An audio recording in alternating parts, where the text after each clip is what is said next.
ESPN is in a lot of hot water with some of their analysts, Rachel Nichols, Maria Taylor, Malika Andrews, and all this. And we're going to talk about it all right after the bumper.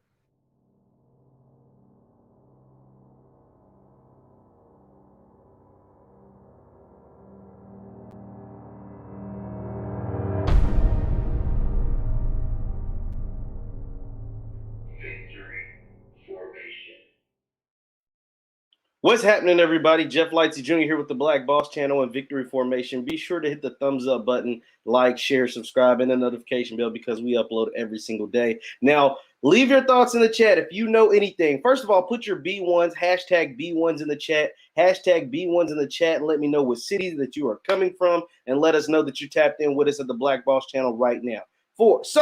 Before we get started, so the ESPN has a little conundrum on their hands because this is what happens when these big white companies play the erase card. They upset the apple cart and piss a lot of people off, and that includes ESPN, and that goes to Rachel Nichols, and it depends on what side of the fence. I don't really care, honestly. We're just going to dive into all of it. Why Rachel Nichols exuded white privilege during her rant against Maria Taylor, and why ESPN, a lot of people are the main culprits for doing some race baiting and pissing a lot of people off, both black and white, all in the same pot. We're all in the same potluck. Okay, so for those who don't know, Rachel Nichols is a seasoned reporter, seasoned anchor at ESPN. I think she's been at ESPN probably almost 20 years. I think she really started at ESPN real heavy when LeBron James got drafted. So that was 2003. We're in 21. So that's like 18 years. She's been there for a very, very long time.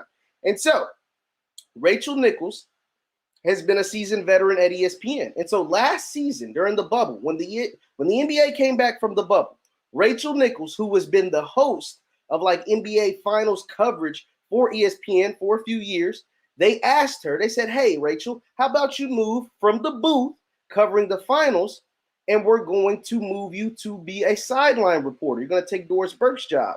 And we're going to give Maria Taylor, who was the young, up-and-coming black season reporter, we're going to give her the host job.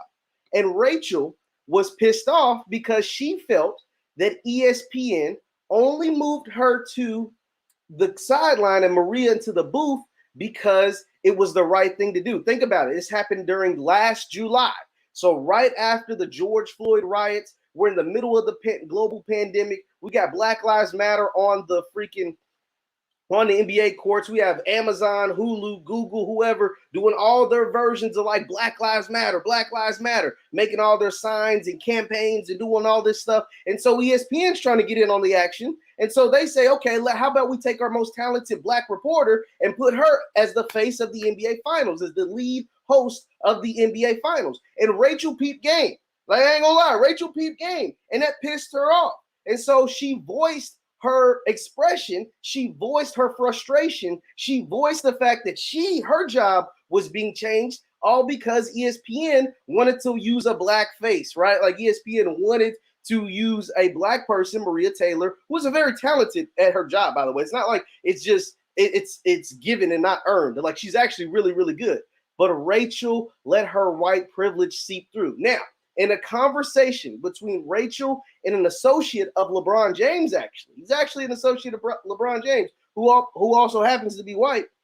Rachel told the story about how ESPN is trying to have a black face for the face of the finals, and how it pissed her off, and how she wasn't going to be a part of it, right? But during this conversation, Rachel demeaned Maria Taylor, whether knowingly or not. She undermined Maria Taylor and the work that Maria has done and the work that Maria has put in, and made it seem like Maria's only getting this job because ESPN wants a black face. Now, for those of you just joining, be sure to hit the thumbs up button. Let me know where you're coming from and leave your thoughts in the chat. Let me know where you're coming from. Put your B1s in the chat and let me know where you're coming from over in the chat. So here is the problem with all of this, right? Here is why we're talking about this. Here is why we always emphasize building your own, doing for self, and all of these things. It's because things like this, even the closest of close white people, the ones who are steadfast, strong, and mighty, are still white people. No offense. This is not demeaning white people. I think Rachel Nichols might be a beautiful lady, but she's still a white woman. And even when Maria Taylor, someone she was bragging on, someone she thought does a wonderful job, the first time things get shaken up and the apple cart gets upset, that white privilege came out of Rachel Nichols. It came out. It came out during that rant. Now, granted, she didn't know she was being recorded. And there's maybe some things me and you would like to not be heard, you know what I'm saying, in the privacy of ourselves, the privacy of a conversation with whoever. Maybe we don't want to be recorded. She was recorded, and it sounds like unwillingly, by from what I understand, a black woman who also works at ESPN. When Rachel was having this conversation, I guess off air with the associate of LeBron James, a black woman who works at ESPN actually recorded the conversation. And so she took the conversation and sent it to Maria. Now, this happened in 2020. This happened like a year ago during the NBA Finals. And now it's just all coming out. And now there's a lot of question marks over at ESPN, mainly because they did what every other white company did during the 2020, during the summer of 2020. They tried to make it seem like, oh, we've always loved black people. We're getting rid of Aunt Jemima. We're getting rid of Uncle Ben, even though these things have been staple in our grocery stores for 50 to 100 years. We're getting rid of this. We love black people. We've always loved black people. And then it came back to bite them in the butt. And as soon as Rachel Nichols, I mean, you know, say what you want about her, whether you're Steven Jackson or Jason Whitlock or whoever's trying to defend her, her white privilege came out in that moment. Whether she knew what she was recorded or not, it definitely came out. And now she had to come out and apologize. She had to come out and apologize to Maria Taylor because she understood, like, yeah, I can give her all of these compliments all I want. But if I'm saying you only got the job because of George Floyd's death on camera and because what was taking place in the summer of 2020, then I'm undermining your work. I'm undermining your value. Because if Rachel was the up-and-coming journalist at the time and they replaced the Maria with Rachel, right? She wouldn't be saying it was because of no protest or anything like that. But see, this also goes into the fact that a lot of people believe that ESPN does these race baiting things. See, ESPN is more of a liberal run company. For those who don't know, ESPN is owned by Disney, which also owns ABC. And these are what we would consider more liberal wing, left wing style Democrats that run the company. So they allow a lot of democratic, thoughts and ideas to intertwine with their coverage of sports. Now, granted, it is sports, but they do a lot of left-leaning things. And when employers or anyone that works for them tends to be more on the right wing or tends to, attack the left wing at any moment, you see ESPN step up. You see them suspend guys. Guys like Jason Whitlock got out of there. He was more of a right winger. He's a Trump guy. He is a Republican, I think, on surface. Sage Steele, someone who has been suspended before for some of the comments that she has made, and she's more of along the right wing. But Sage Steele is in a whole class of her own ignorance at times. So that is what it is. But we've seen this before from ESPN.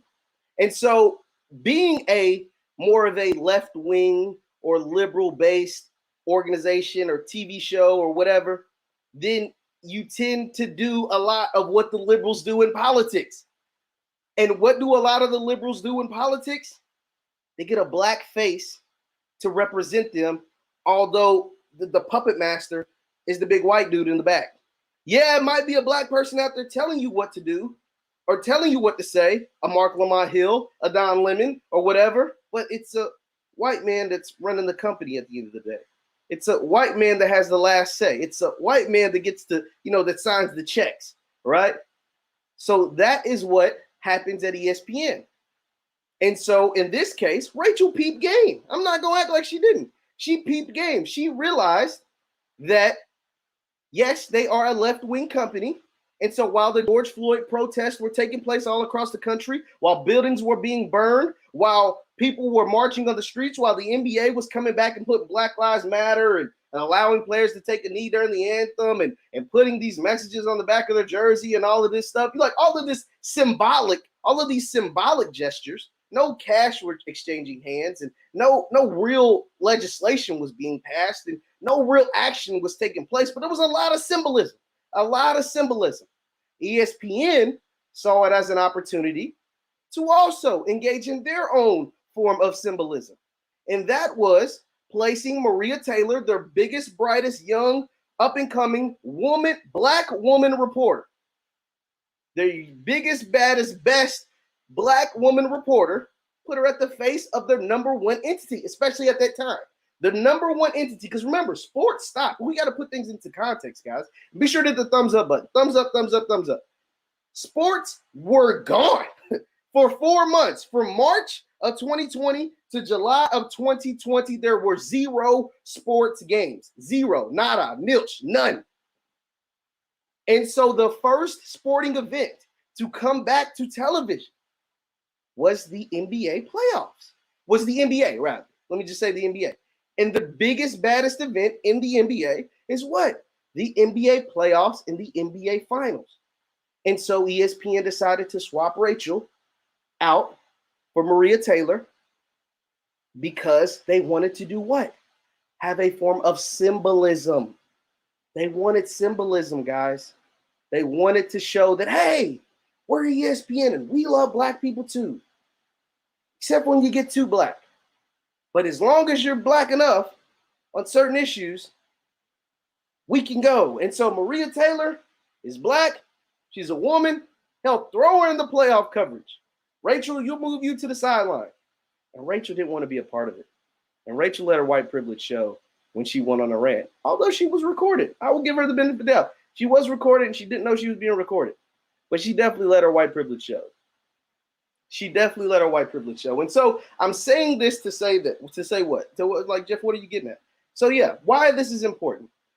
It's important because at the end of the day, if you don't create your own way, if you don't eventually break off from the corporate plantation, then you are a slave to said master. Whether the master is ESPN, Ford Motor Company, your job, wherever you're at, you have to answer to them. You have to do whatever they say. You have to make them, when they say jump, you have to say how high. You are a slave to the work. And so although Rachel was upset that her job was being altered, her job was being changed, that's what she signed up for. That's what you get. And in most cases, people for ESPN, if you want to work, especially for a company like ESPN, you need to be like Stephen A. Smith. And what does that mean? Stephen A. Smith, I'm going to show you guys because I didn't think it was real. So Tariq Nasheed went on Instagram and posted this quote allegedly from Stephen A. Smith. And Stephen A. Smith said, he said, when I wake up every morning, the first thought on my mind is how do I get my bosses richer? Stephen A. Smith, the best employee at ESPN, maybe in ESPN history. He said, when I wake up, the first thought on my mind every morning is how do I make my bosses richer? Not how do I improve my community, not how do I, fight for, reparations, not to help the black, eliminate the racial black wealth gap. His first thought, I swear to God, I'm not making this up. I'm about to share my screen because I swear to you, I'm not lying. This is no BS. I don't want to show the actual video because we don't want to get demonetized. But this is what he said. Stephen A. Smith. This is from Stephen A. Smith. That's his verified Twitter account. It says, I wake up every morning with 2 thoughts on my mind. Number 1, how do I make my bosses more money? And 2, how do I get some of it? I swear to God, I'm not making this up, guys. I'm about to take my banner down because I want to make sure you're seeing this. And I want to see your thoughts in the chat. What are your thoughts in the chat over Stephen A. Smith's comments? Let's read it together one more time. He says, I wake up every morning with 2 thoughts. 1, how do I make my bosses more money? And 2, how do I get some of it? For those of you in the chat that tuned in, be sure to hit the thumbs up button and leave your thoughts in the chat. What do you think about this statement? What do you think about this statement from ESPN's number 1 employee, Mr. Stephen A. Smith? I wake up every morning with 2 thoughts. 1, how do I make my bosses more money? And number 2, how do I get some of it? Someone said if that isn't plantation rhetoric, absolutely. It absolutely is plantation rhetoric.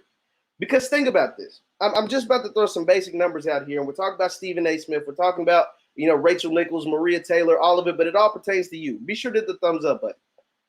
The reason why that bothers me is because Stephen A. Smith gets paid anywhere between $10 to $12 million per year from ESPN. He gets paid between $10 to $12 million every year from ESPN. And with that money, he is probably their highest paid employee. I'm not for sure. You can fact check it, but he's right up there. If he's not number one, he's number 1A. Like, he's number two. Like, he's right up there. And so think about this. If ESPN is willing to pay Stephen A. Smith 10 to 12, maybe even more, $1 million per year, what is Stephen A. Smith actually worth? Like, think about this, guys. What is Stephen A. Smith actually worth? If they found him so valuable that they can pay him $10 to $12 million per year, think about what he's actually worth. Probably what, $100 million a year? What could Stephen A. Smith do if he broke away from ESPN? What could he do? Like you guys let me know. You guys tune in all the time. You guys watch ESPN. We watch sports. We watch basketball. We understand what he means to that company. What could he do if he left that company? Let's just do some basic math, right? He gets 10 to 12 million, somewhere between there, maybe more, maybe 15. I don't know. Say First Take gets 3 million viewers a day, and they're on 5 days a week. So it's 3 million times 5, it's 15. It's 52 weeks in a year. 15 times 52, I'm not a math person. I'm not Doc right here. I got to pull out a calculator. 15 times 52, that's 780 million viewers a year. And that's just like average. Say if you get $1 per viewer, we're looking at almost 800 million just off First Take alone. If you get $1 per viewer, it's 780 million. If you get 2 per viewer, 2 per household or whatever, that's, I mean, come on, we're talking over $1 billion. And all Stephen A. Smith is thinking about is, I wake up every morning with 2 thoughts. Number 1, how do I make my bosses more money? And number 2, how do I get some of it? Those are his thoughts. Guys, I don't know, man. I just feel like we were past that. I thought as a team, as a race, as a people, we understood that is not the end goal. I thought our end goal every day should be, how do I make myself better? How do I make my family better? How do I make my community better? How do I close the racial wealth gap? How do I spread knowledge? How do I, if I make this much money, how do I make sure my brother makes just as much or right there with me?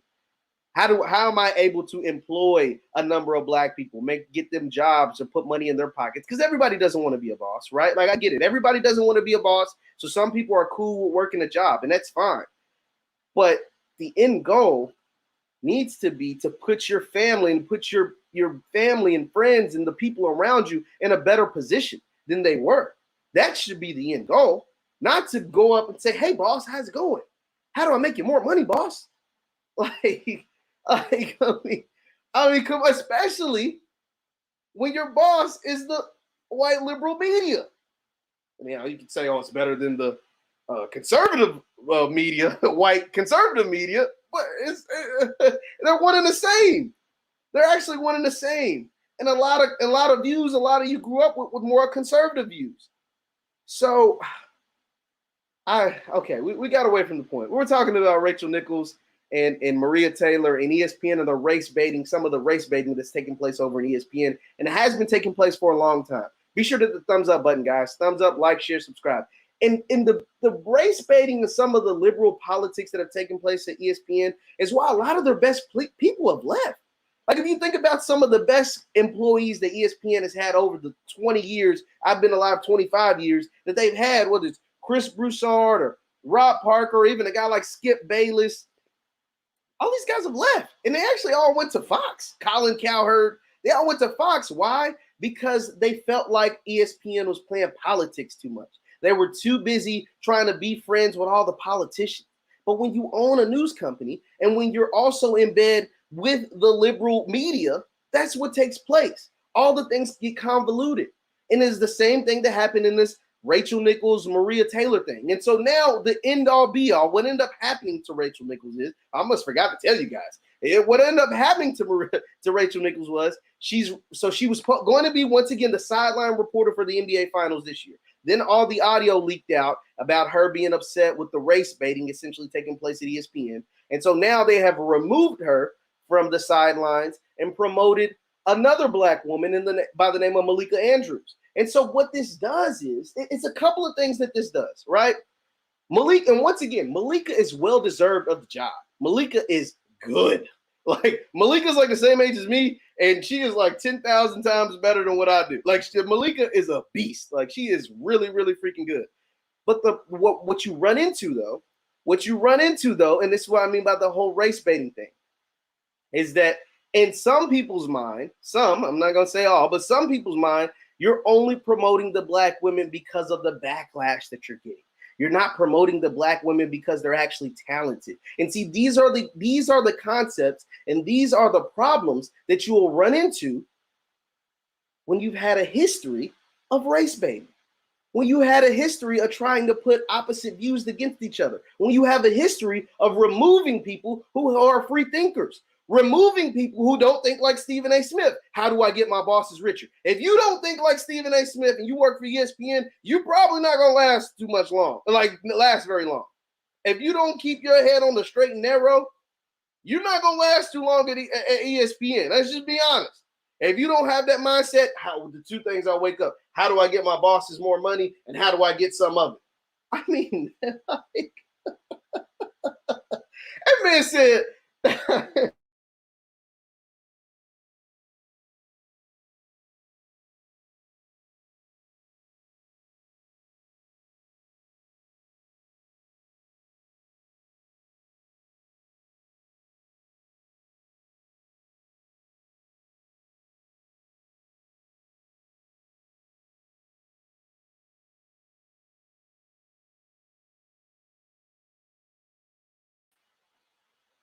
oh, looked like we were out for a little bit, but yes. So that is the thought. If you work for ESPN and you don't have the same thought process as Stephen A. Smith, you're probably not going to last very long. And that's incredible. So now ESPN is in a pickle. They're in a conundrum. And these are the challenges they're going to face. These are the challenges that are going to take place. These are the challenges they're going to continue to have. And these are the challenges, and these are the things we're trying to fight, people. Black people, intelligent black people that are here with me today. These are the challenges that we are fighting. We are fighting against the mindsets, no offense to Stephen A., but of the Stephen A. Smiths.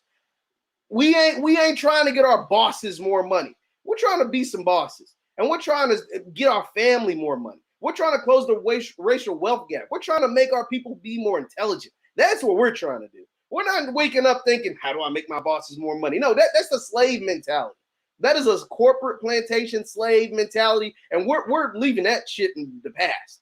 That's gone. We ain't doing that no more. We did that for 50, 60 years since the Civil Rights Bill was signed back in the 60s. We ain't doing that no more. You know what I'm saying? When people were literally getting spit on and milkshakes thrown on them and slapped and beat up just so they could sit at a white counter, nah, screw that.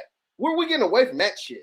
We're no longer in that mentality. We're no longer going to allow companies to control us like that. We're no longer going to be a slave to our bosses. And part of that is becoming economically independent, whether that's playing in the stock market, whether that's starting your own business, whether that's doing a couple side hustles. That way you can break away from that mindset. Because the thing about Stephen A. Smith and the thing about ESPN, the thing about all of that, about Steve, if Stephen A. Smith makes one wrong turn, makes one slip up, they're not going to be as nice to him as they were to Rachel Nichols. I can promise you that. And so if Stephen A. Smith gets fired from ESPN, if a controversy comes up and he happens to get fired, all of that stuff that he does, he don't get to take First Take with him. He don't get to take Stephen A.'s world with him. He don't get to take Max Kellerman and Molly Quorum and all these people with him. He has to start all over and get it out the mud by himself because ESPN owns all of that. And so that's the problem with trying to get your bosses more money. Because at the drop of a dime, your bosses can get rid of you. If something happens to Stephen A., whether he gets sick or whatever, his bosses will replace him in a heartbeat. His bosses will replace him in a heartbeat. His bosses will replace him in a heartbeat. And that's why we're getting the hell away from that dumbass mindset, that slave ship, woe is me mindset. How do I wake up and get my bosses more money? We're no longer thinking like that. We're thinking like intelligent, independent black people. And that's the move. And there's so many ways to become economically free. There's so many ways. There's no excuse. The internet is free. There are courses that will teach you more about wealth building, whether it's here in the Black Business School or any other place, that'll teach you more about making money and more about wealth building for a fraction of the cost of a college degree. Trust me, I know. I've done both. For a fraction of the cost. It costs 10, 20 grand a semester to go to a university. Some of these courses are 30 bucks, 40 bucks, 100 bucks. A fraction of the cost. And that'll teach you how to be economically free. That way you don't have to wake up with the mindset of, how do I get my bosses more money and how do I get some of it? Because we're leaving that in the past. Once again, I'm Jeff Lightsey Jr. at the Black Boss Channel with Victory Formation. Thank you guys for tuning in. Be sure to hit the thumbs up button on your way out. And if you want to see more from me, follow me on Twitter at JLightsey7. I post content on there all the time. Thank you guys. Thank you so much for tuning in. We had a great crowd that came in. It was real heavy in here talking about this discussion. I'll see you next time. Peace.